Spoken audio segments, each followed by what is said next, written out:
Kalala Yahweh, Ba Shema Mashiach Yahweh Shema Yasharala Yahweh Alahaya Nawaka the Ba Mashbaka. Shalom, my peace, serenity, and prosperity be multiplied unto you all. All right, so this is part 2 of Rahab the Harlot, right? So in part 1, we understood a little bit more about who Rahab was, okay? Yes, we know she was a harlot. We also know that she is one of the 4 women with an honorable mention in the lineage of Yahushua HaMashiach. Now, out of all those wives and concubines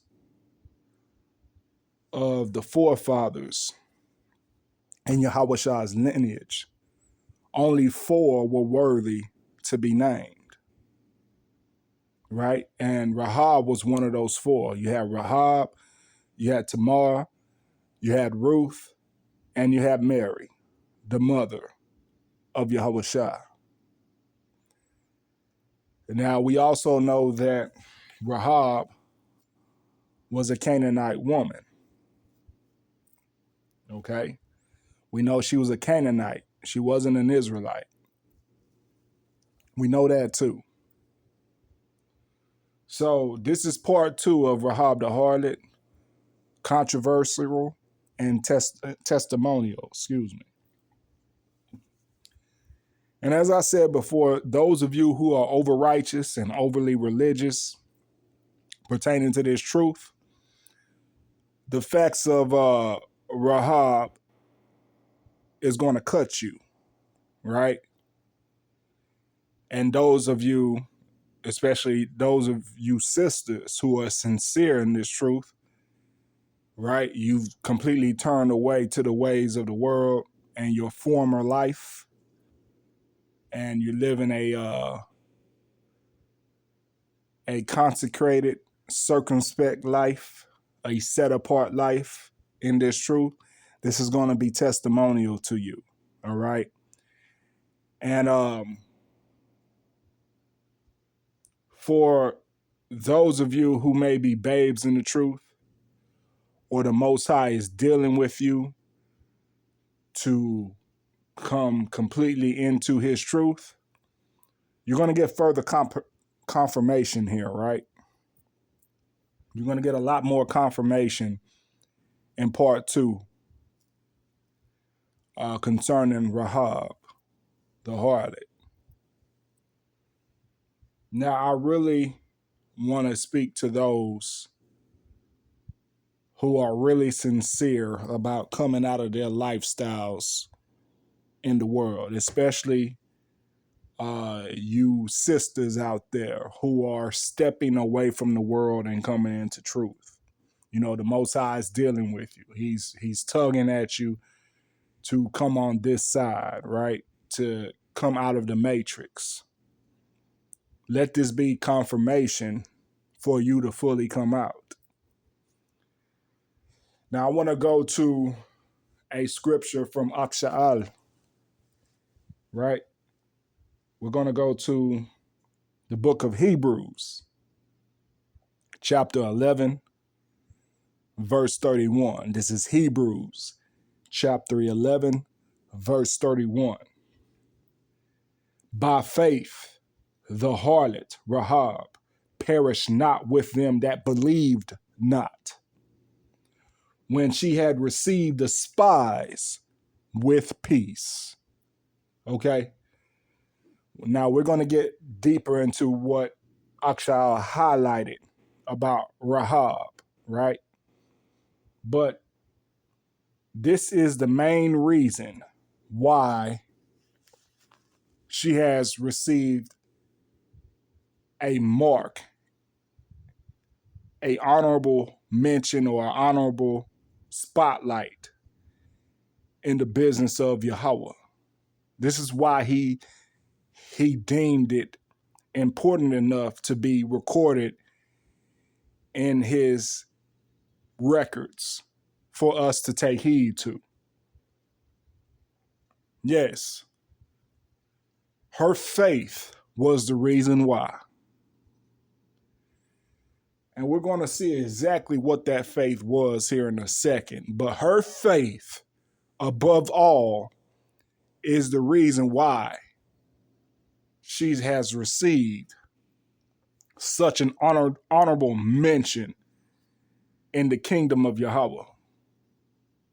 Yeah, it was her faith, like many others, but this one is a little bit more peculiar because she was a harlot. She was a hoe, right? And we just telling it how it is. She was a prostitute that had faith and turned away from that lifestyle, so much so that she's recognized in Yahweh's lineage. Out of all those women in the lineage and bloodline of Yahweh, she was one of the 4 out of all those women who helped bring about Yahweh through lineage. She was one of the 4 mentioned, and that's a great thing. So we're going to go to the book of Joshua, Yeshaya, right? We're going to go to the book of Yeshaya, Joshua. I'm going to go to the book of Joshua, right? Joshua chapter 2. And we're going to get more in depth in what this faith was that Rahab had, that had her worthy enough to be recorded in the documentations of Yahweh's kingdom. Yahweh's, Ba'ashem Yahweh's kingdom. This is the book of Joshua, chapter 2, starting at verse 1. And Joshua the son of Nun sent out of Shittim 2 men to spy secretly, saying, go view the land, even Jericho. And they went and came into a harlot's house named Rahab and lodged there. So a big part of Rahab's faith is she helped the Israelites in a time of war. So this was the lead into the walls of Jericho being torn down during their warfare, right? She received 2 Israelite spies into her house. And she just didn't randomly receive them. She knew who they were. She was aware of their mission, and she took them in. Let's get further into that. Verse 2. And it was told the king of Jericho, saying, behold, there came men in hither tonight of the children of Israel to search out the country. And the king of Jericho sent unto Rahab, saying, bring forth the men that are come to thee, which are entered into thine house, for they be come to search out all the country. And the woman took the 2 men and hid them, and said thus, there came men unto me, but I wist not whence they were. And it came to pass about the time of shutting of the gate, when it was dark, that the men went out. Whether the men went, I wot not. Pursue after them quickly, for ye shall overtake them. But she had brought them up to the roof of the house and hid them with the stalks of flax, which she had laid in order upon the roof. So she told the king of Jericho that those men took off, while at the same time hiding these Israelite spies at the roof of her house. So she covered for the Israelites. And we're going to see why she did so here in a second. We're going to see why. Okay? Continuing forth.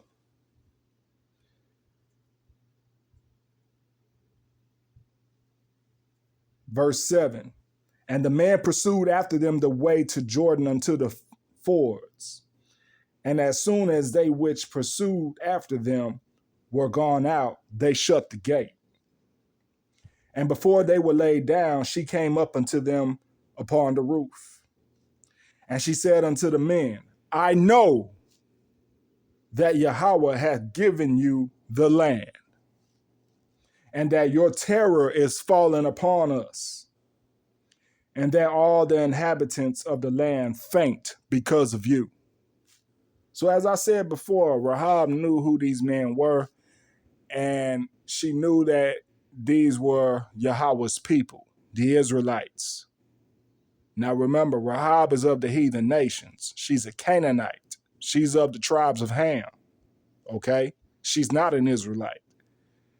But she knew exactly who these Israelite men were, and she knew their mission and their importance as to why they were in her country. Verse 10, for we have heard how Yahweh dried up the water of the Red Sea for you when ye came out of Egypt, and what ye did unto the two kings of the Amorites that were on the other side of Jordan, Sihon and Og, whom ye utterly destroyed. And as soon as we heard these things, our hearts did melt. Neither did there remain any more courage in any man because of you. For Yahweh, Allahayanawa, he is Allahayim in heaven above and in earth beneath. So this is Rahab confessing her faith in Yahweh's business concerning the Israelites. She was humble enough to contribute to Yahweh's business by hiding these militant spies of Israel during their plans to take over Jericho. She was humble enough to submit to the will of Yahweh concerning the reason why these men were in their country. As a Canaanite woman, she was humble enough to recognize these Israelites. That's something to notate there, right? That's something to notate because to this day, you have a lot of pushback about the true Israelites that are still roaming today, especially among the other nations. There's a lot of pushback because of pride. But she knew better. And she blessed this man in a contribution to the continuation of Yahweh's business. She didn't get in the way of Yahweh's business. She helped.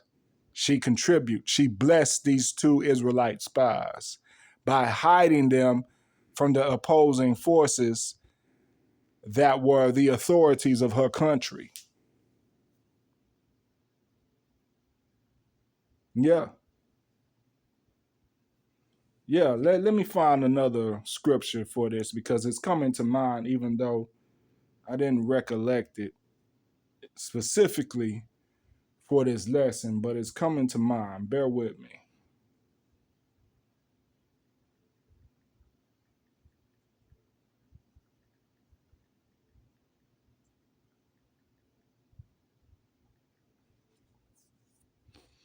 Bear with me.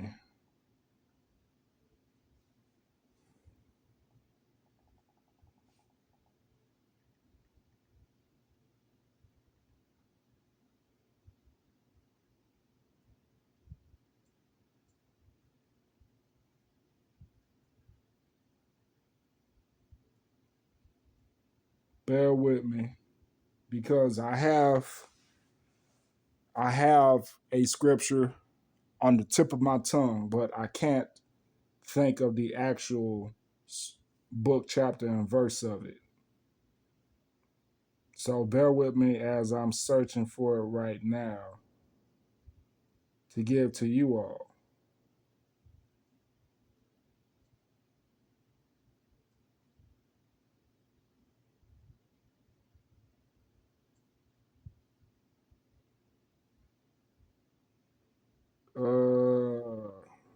If it takes too long for me to find this, Mashpaka, I'll just post it in the description after I post this video.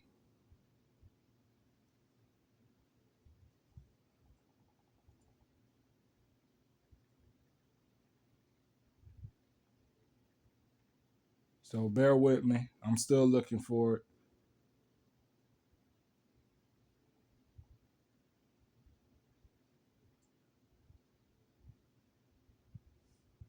That's not it. I'll have to post it.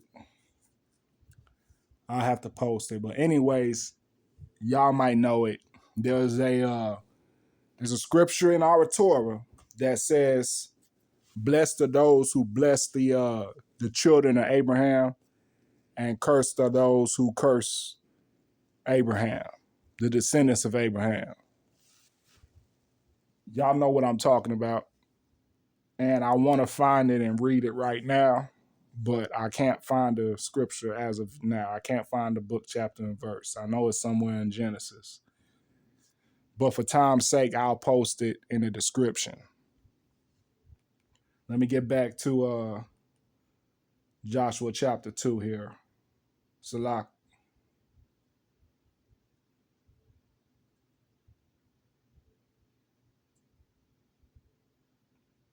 Okay. So where was I? Verse 12. So this is Joshua chapter 2, verse 12. Now therefore I pray you, swear unto me by Yahweh, since I have showed you kindness, that ye will also show kindness unto my father's house, and give me a true token. So this is Rahab talking to the two Israelite spies. Verse 13, that ye will save alive my father and my mother and my brethren and my sisters and all that they have, and deliver our lives from death. And the men answered her, our life for yours, if ye utter not this our business. And it shall be, when Yahweh had given us the land, that we will deal kindly and truly with thee. Then she let them down by a cord through the window, for her house was upon the town. Salat, her house was upon the town wall, and she dwelt upon the wall. And she said unto them, get you to the mountain, lest the pursuers meet you, and hide yourselves there 3 days, until the pursuers be returned. And afterward may ye go your way. And the men said unto her, we will be blameless of this thine oath, which thou hast made us swear. Behold, when we come into the land, thou shalt bind this line of scarlet thread in the window, which thou didst let us down by, and thou shalt bring thy father and thy mother and thy brethren and all thy father's household home unto thee. And it shall be that whosoever shall go out of the doors of thy house into the street, his blood shall be upon his head, and we will be guiltless. And whosoever shall be with thee in the house, his blood shall be on our head, if any hand be upon him. And if thou utter this our business, then we will be quit of thine oath, which thou hast made us to swear. So they're basically setting the record straight with Rahab, saying, don't double cross us, because if you double cross us, then we're going to go ahead and destroy you and your household and all your family and your brethren. That's basically what they told her if she went south on the oath that she gave them, right?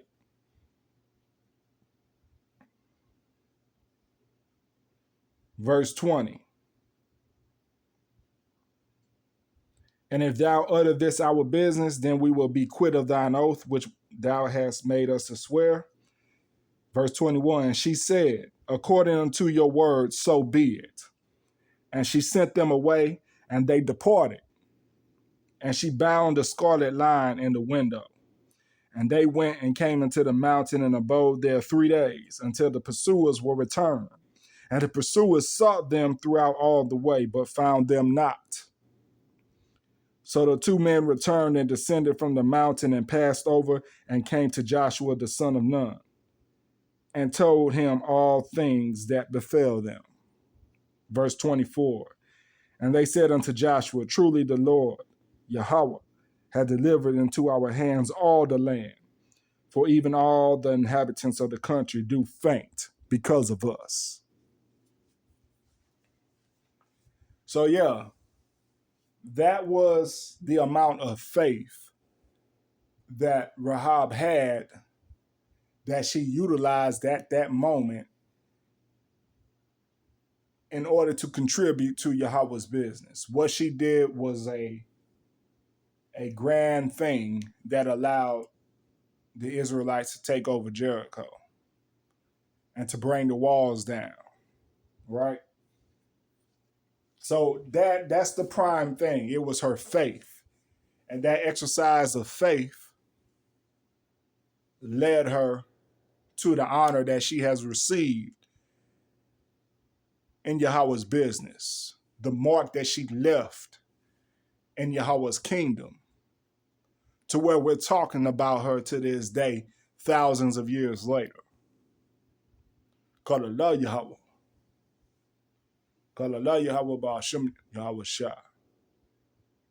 Now I want to go into some more precepts here before I close out, right? I'm going to go to the book of James, chapter 2, verses 5 through 9. This is the book of James, chapter 2, verses 5 through 9. Hearken, my beloved brethren. Had not Yahweh chosen the poor of this world, rich in faith, and heirs of the kingdom which he hath promised to them that love him? So we've seen just that with Rahab. Now we can consider Rahab this poor of the world that was rich in faith. The fact that she's a harlot, she was very much poor in spirit. The fact that she was a harlot. But at that moment, she exercised the faith that she heard about the Israelites. She exercised it and put it into action when the time called for it.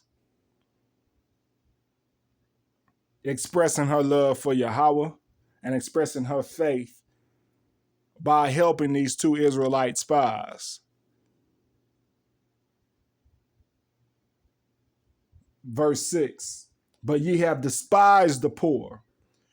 Do not rich men oppress you and draw you before the judgment seats? Verse 7, do not they blaspheme that worthy name by which ye are called?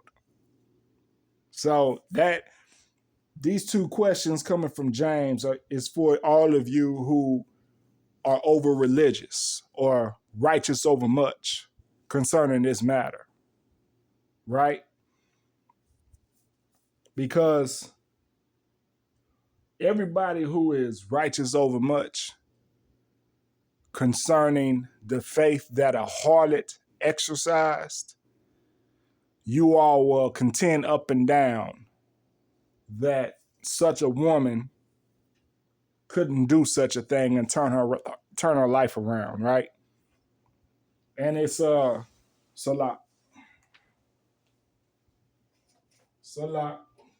Bear with me.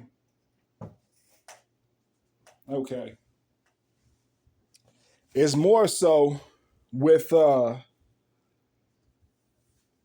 it's more so with a lot of you overly religious women that would have a problem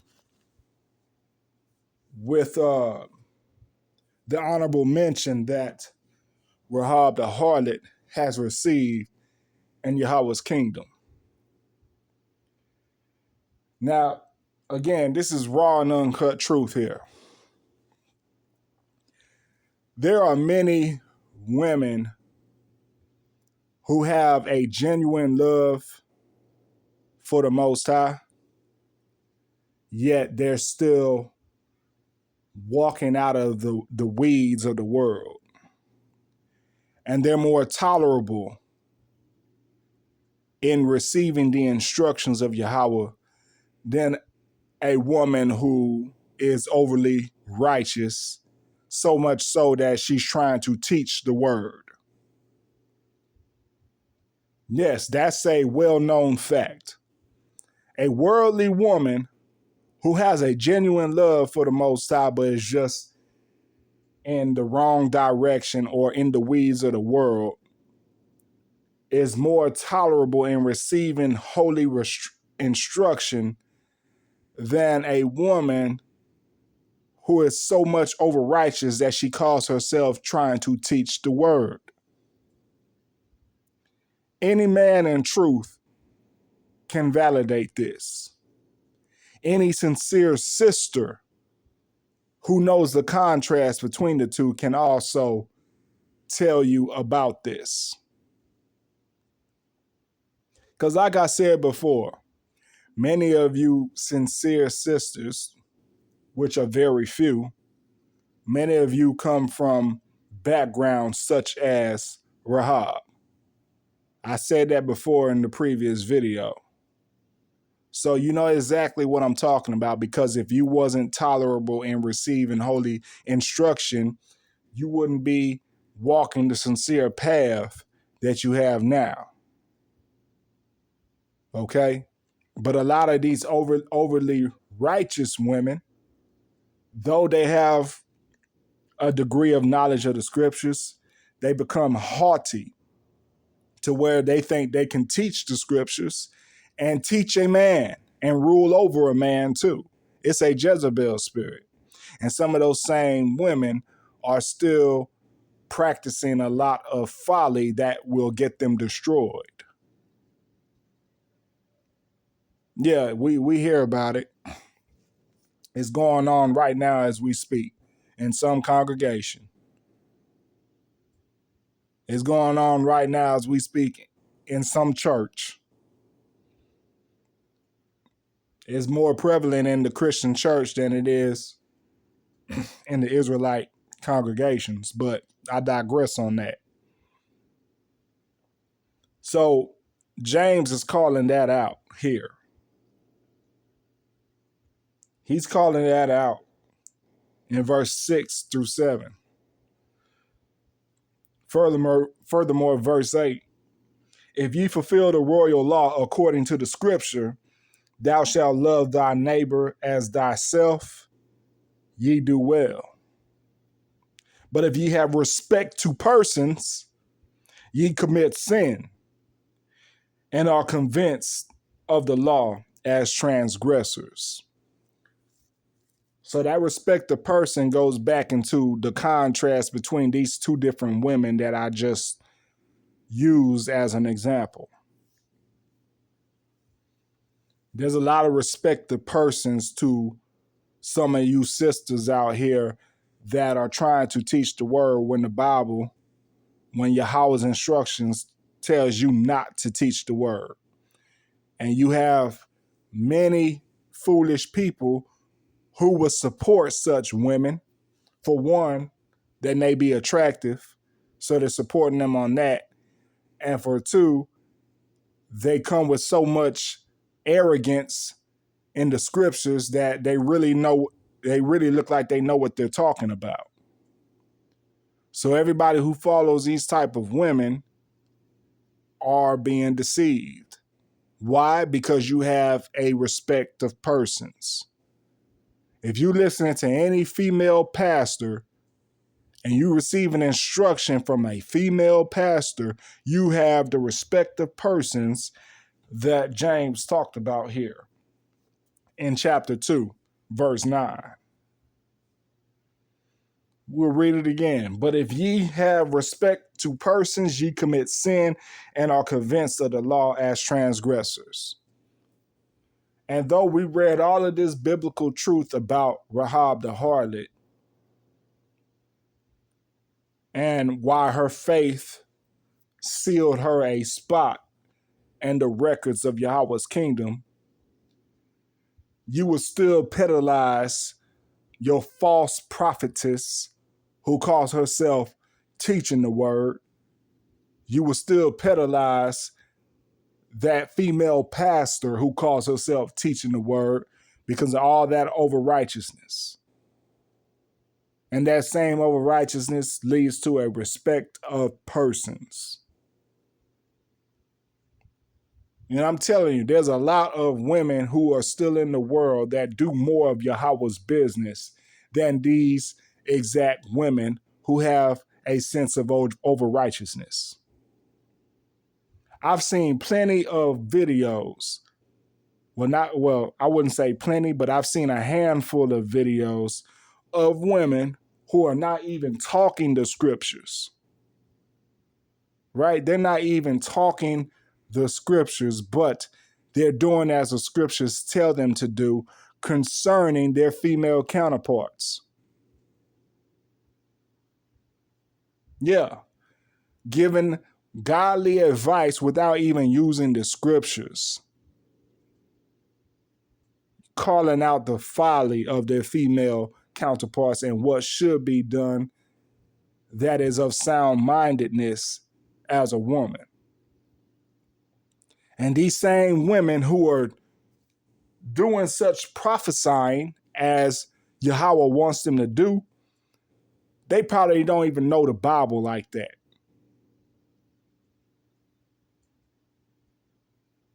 That's how easy a lot of you sisters really have it, but you complicate it. You make it complicated because you want to do as a man does. And that's great error. That's folly. And the Most High is going to destroy many of you sisters that have this attitude. Be like Rahab. She submitted to these Israelite spies by hiding them because of the faith that she had, knowing their business, knowing their history, knowing what Yahweh did for them.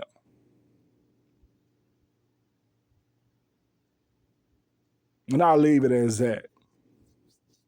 May peace, serenity, and prosperity be multiplied unto you all. Shalom.